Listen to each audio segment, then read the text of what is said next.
Hello and welcome back, and that is right, today we're returning to the subject of the UniFi Dream router. Oh, actually, I pronounced that wrong. It's pronounced router.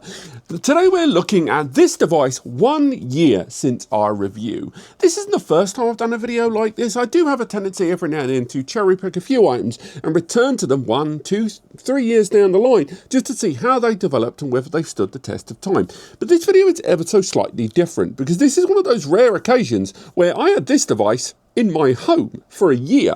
This device, after the review, was one of the few items that after the review, I actually snaffled it for myself and deployed it in my own environment. Now, a few disclaimers straight off the bat. This video is going to cover 3 main elements. Number 1, my own personal experiences of 1 year with the UDR7. But it's also going to have a discussion about other people's experience with this, what it was like when it was rolled out versus now, and finally, UniFi themselves supporting this device over the last 12 months. And by the end of it, hopefully you'll decide whether this device deserves its place in your home or business environment.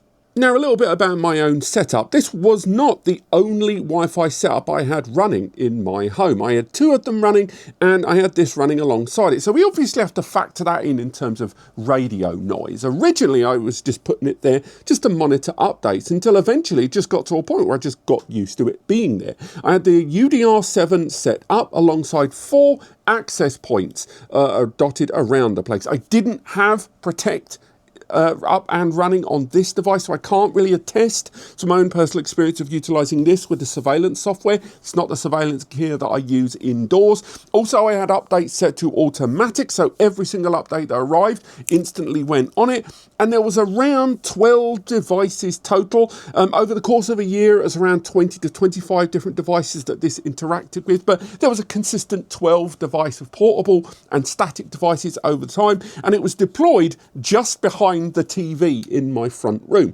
I didn't have it in any overt location there, and again, I'm sure that is going to be reflective of the results and the experience. What I'm saying is I didn't have this device on a desk with 4 APs about 1 meter apart. It was genuinely dotted in different rooms. This device was genuinely up and running for a year, again, with maybe 3 exceptions. Number 1, I had the device disconnected a couple of times for videos here on the channel when I had it here. Secondly, when there were firmware updates rolled out by Ubiquity in the UniFi OS, that's why you're seeing a lot of the footage. It says around 19 days uptime. That's because it's 19 days since a firmware update. And also in October time, I reprofiled this device around a few other network devices and formatted it so I could access it remotely in preparation for this video months later on. That's really it. Apart from that, this has been up and running for the better part of a year, and I've not had any issues. Again, we'll go through just generally in terms of connectivity, absolutely fine. I experimented by utilising the PoE output for a couple of APs, and short of me utilising a particularly egregious Pro 7 AP that this wasn't delivering enough power for, which was detailed by the specifications, I had no problems really. Indeed, I'll show you the logs here on screen, and if I just highlight the red and the amber alerts, you'll see that the red alerts were really from my internet service provider dropping a few times while they were doing maintenance. And in terms of the 3-star warnings, it was really predominantly just movement around the network and a Pro XG AP that I got here on the channel that I experimented with on and off and then had set up in a remote office location. You can see it dropping on and off there. But that was nothing to do with the device. It was genuinely, for a year, dependable AF. Next up, let's talk temps. During the course of my utilisation of this, the internal temperatures, which are really only measured by the resource area in the control pane, showed that internally it sat at around predominantly 61 to 67 degrees, depending on the severity of its use. Now, again, I didn't deploy this in an air-conditioned scenario. I deployed it connected to a other router system behind my TV. The result being that it wasn't exactly in the most well-ventilated area anyway. CPU load sat at around 20 to 25%. Again, I wasn't utilising Protect, but at the same time, I was servicing multiple APs there and multiple devices at any given time with a lot of upload and download. Indeed, in terms of upload and download, we'll talk about that, I put through around 1.25 terabytes of internet traffic on this. A little over a terabyte, 1.25 1.05 in terms of download, and in terms of upload, around 204 gigabytes there. So again, that CPU utilization at about 20 to 25%, and RAM utilization was pretty high. I will say that when I had a lot of the network security in place. So that was sitting around 40 to 50% utilization most of the time. These aren't low numbers, but they're not out of this world numbers. And when we move that around, because again, we were doing checks on this, I say we, myself, around 2 to 3 times a week, alongside additional logging. So a point around October when I decided to make this video, I wanted to increase the logs. Again, that's where a lot of that resource utilization went. In terms of external temperatures with our thermal imaging camera, again, the temps on the outside, I'm not going to say were icy fridge cold, but they weren't terrible.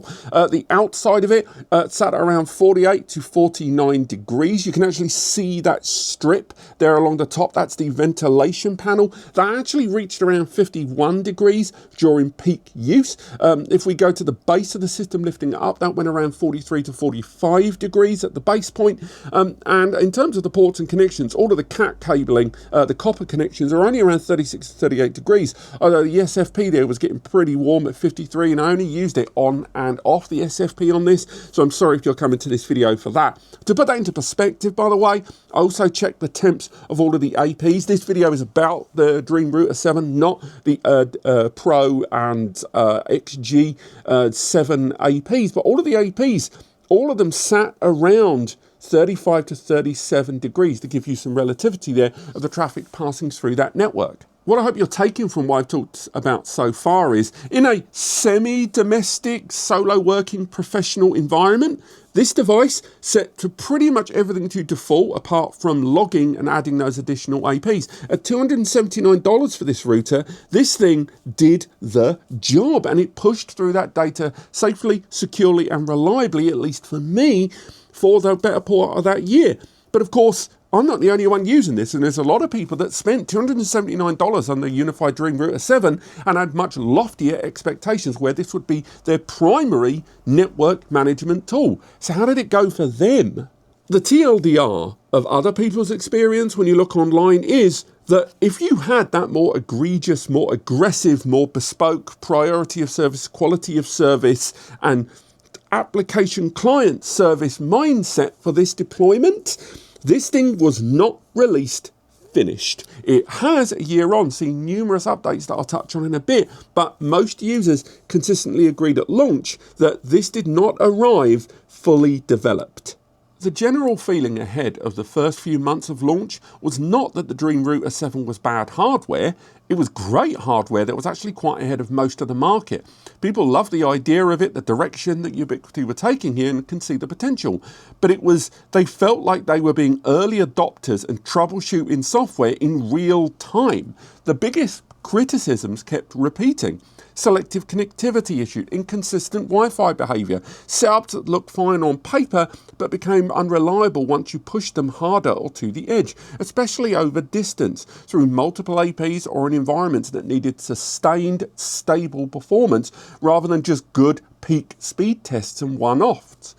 This is the phrase that just kept saying, that I kept reading, unfinished at launch.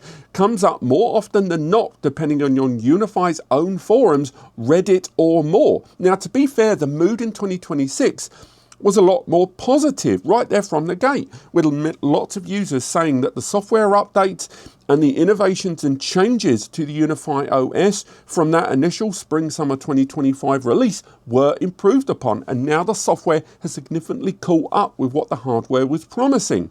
At the same time as this, you've got things like that ratings video and survey that went a little while ago, where they were exploring MLO capabilities, because a lot of users early doors were suggesting that the MLO multi-link operation setup that they had between this and their connected Wi-Fi 7 clients was nowhere near the performance. A lot of that comes down to the variation of MLO that was being implemented here. Now, Ratings and Ubiquiti have got into discussions and slight, I would say, arguments over this, because Ubiquiti have pushed back saying that they can scale out MLO to be more consistent with aggregated performance rather than the comparable load balancing of MLO we're seeing them integrate now. When clients meet them, it is a catch-22 situation.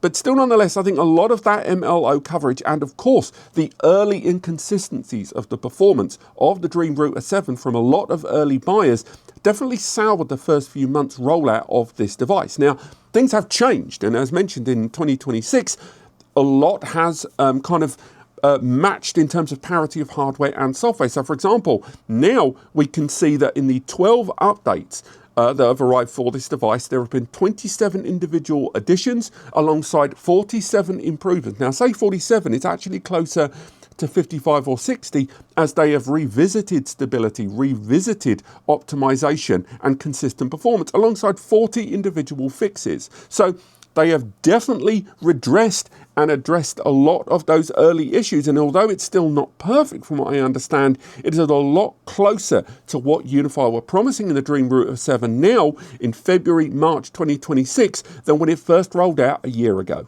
The reality is that at $279 a year on, this thing still kicks ass. They've definitely sewn up a lot of those software problems early doors, but really, one of the main reasons I am sure you are watching this video is you're about to spend $279 to upgrade your free internet service provider router. I say free, comes with your monthly bills. And you want to know, is this worth buying? And I would say, yes, it is. And to really tackle that price point again, throughout the course of that 12-month period, I have talked a lot about Wi-Fi 7 technology, and we've got several videos coming up soon. And to put perspective to $279, I've been looking at multiple Wi-Fi 7 travel routers, and a lot of these travel routers are rocking out between $100 to $150, and again, maybe a little bit more, like maybe a little bit less. And these do not provide even a third or a quarter of the capabilities of this, with its 10 gigs PoE 2.5 gig and SD card slot included, notwithstanding that surveillance software that we've not really touched on. Likewise, we can go to the other end and look at things like this. This is a $250 to $300 Wi-Fi 7 tri-band 10 gig SFP and copper ready router from a brand that most people haven't heard of. Although that is a good, solid product, if you were to ask me which one of these two deserves your money, although this runs on OpenWRT and has a huge amount of flexibility, that will take time. And with this, it is a simpler, more turnkey experience. So depending on how much you value your time, not just your money, this makes this one even more appealing at $279. The reality is that a year on, I stand by pretty much everything I said in my review. And the only thing I would change is that I bloody well wish UniFi had rolled this out maybe 3 to 4 months later with a lot of those fixes pre-applied and didn't have to wait for community testing to take place. But right now, in February, March 2026, this thing is a banger and I recommend it. Now, if you have found this video helpful and if you want to support what we do, please use the links in the description to get hold of this device. It costs you nothing extra, and using that link to buy anything, whether it be Amazon, be it to UniFi's own store, results in a small commission coming here to NAS Compares. It allows me and Eddie, it's just us, to keep doing what we do. The guides, the reviews, the free support forum, all of those things all come from that, and it allows you to passively support creators like us completely for free. But thank you so much for watching, and I'll see you next time.